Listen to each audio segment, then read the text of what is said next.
Hello student, welcome to my next lecture on comparison between the economic growth and economic development. In last lecture, we have seen the definition of economic growth and economic development. This is under the basic concepts of macroeconomics. But as far as this concept, it is very important for our economy. The economic growth and economic development.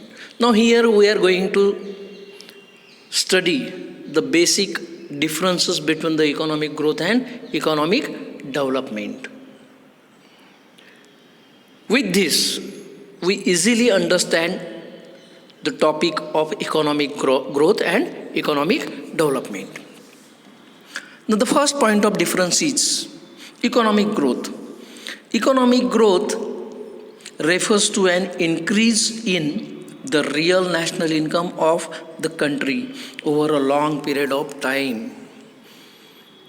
Real national income मध्ये वाढ, बढोतरी over a long period of time, it shows the process of economic growth. On the other hand, economic development means economic growth plus progressive changes in the socio-economic structure which determines the well-being of the people. ज्या आपल्या इकॉनॉमीमध्ये जे वेगळे वेगळे progressive changes दिसून येतात, आपल्या इकॉनॉमीमध्ये variables आहेत, पण या सगळ्या व्हेरिएबल्सचा जर शेवट जर तुम्ही पाहाल तर हे सगळं कोणासाठी आहे? It is for the people living in the country. To improve the standard of living of the people living in the country, this shows the process of economic development. And it is also a long-term process. This is a wider concept. It is a long-term process.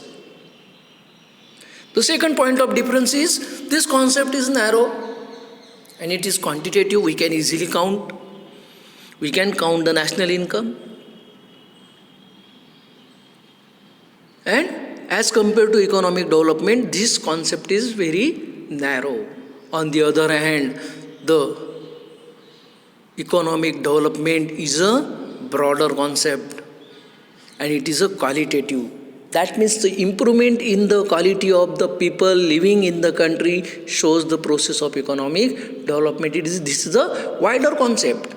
म्हणजे लोकांच्या राहणीमानात सुधारणा होणं, त्यांचं standard of living वाढणं म्हणजेच economic डेव्हलपमेंटची process पूर्ण होणं आपण म्हणू शकतो.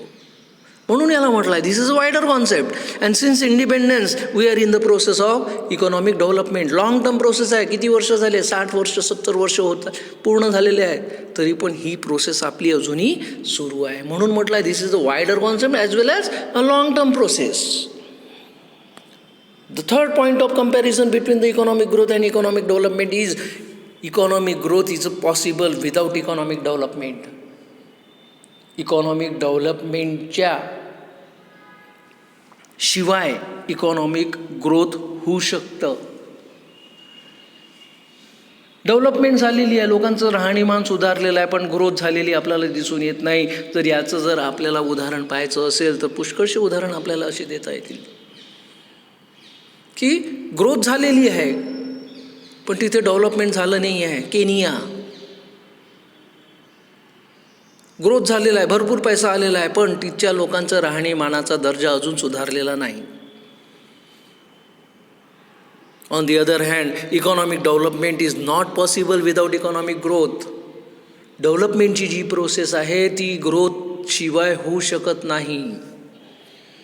जर नॅशनल इन्कममध्ये वाढ होईल, स्टँडर्ड ऑफ लिव्हिंग तेव्हा सुधारू शकेल.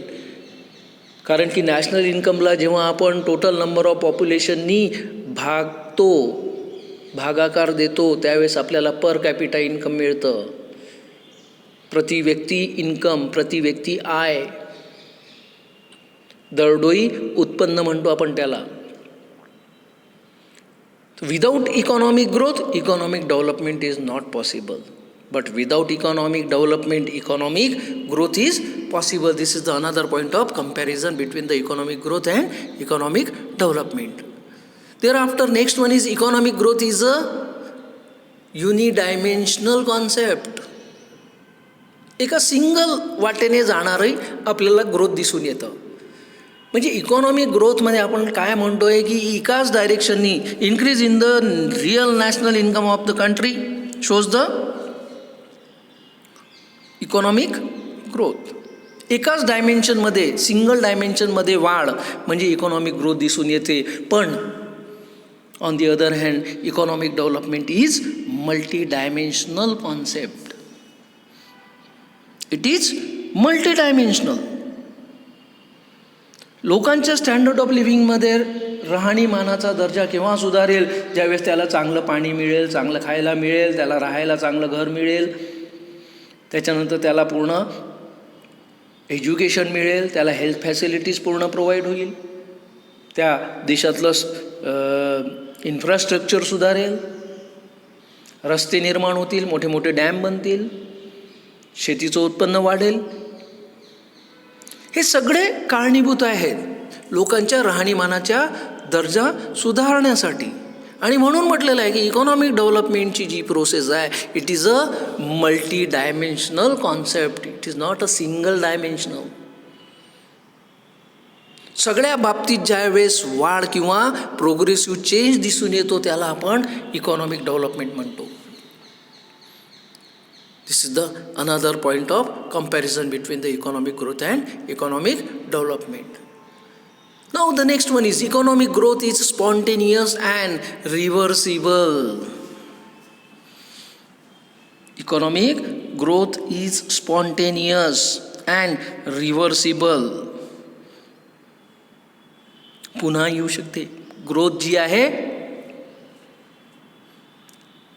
रिव्हर्सिबल याच्यात दिसून येतं.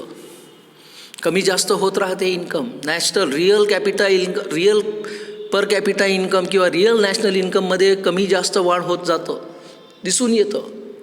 कधी कमी झालं आहे, कधी इन्कम वाढत जातं. रिव्हर्सिबल प्रोसेस आहे. तर on the other hand economic development is deliberate and irreversible. तर आपण एक छानसं उदाहरण सध्या समजू शकतो की मागच्या 6-7 महिन्यात कोविड-19मुळे आपली इकॉनॉमी पूर्णपणे लॅप्स झालेली आहे. पुष्कळशे लोकांचे बिझनेसेस बंद झालेले आहेत. लोकांच्या राहणीमानाचा दर्जा जो आहे तो थोडासा खालावलेला आहे.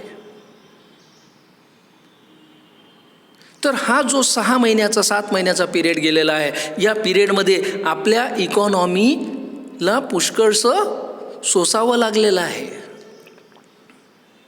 आणि हे पुन्हा रिपीट होत नाही आहे म्हणून इरिव्हर्सिबल म्हटलेलं आहे. हे जे 6 महिने गेले ते गेले, ते परत येऊ शकत नाही. म्हणून याला म्हटलं economic development is deliberate and irreversible. This is the another point of comparison between the economic growth and economic development.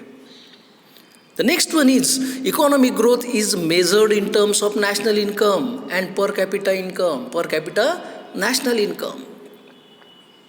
National income आपण पाहिलेलं आहे की नॅशनल इन्कम म्हणजे काय? It is a monetary value of goods and services produce within a certain period of time in our country, within the boundary of our country. And per capita income is nothing but the national income divided by the total number of population. It shows the per capita income. So economic growth is measured in terms of national income. Rise in the national income shows the economic growth. Rise in the per capita income shows the economic growth. On the other hand, economic development is measured in terms of agriculture productivity, industrial productivity, quality of a human life. लोकांचं सरासरी आयुष्यमान किंवा वय वाढत असताना आपल्याला दिसतंय. लोकांचं standard of living improve झालेलं दिसतं आहे. दिवसेंदिवस ॲग्रिकल्चरचं प्रोडक्शन वाढताना दिसत आहे. This shows the process of economic development. Productivity of quality of human life. This shows the process of economic development. This is the another point of comparison between the economic growth and economic development. Here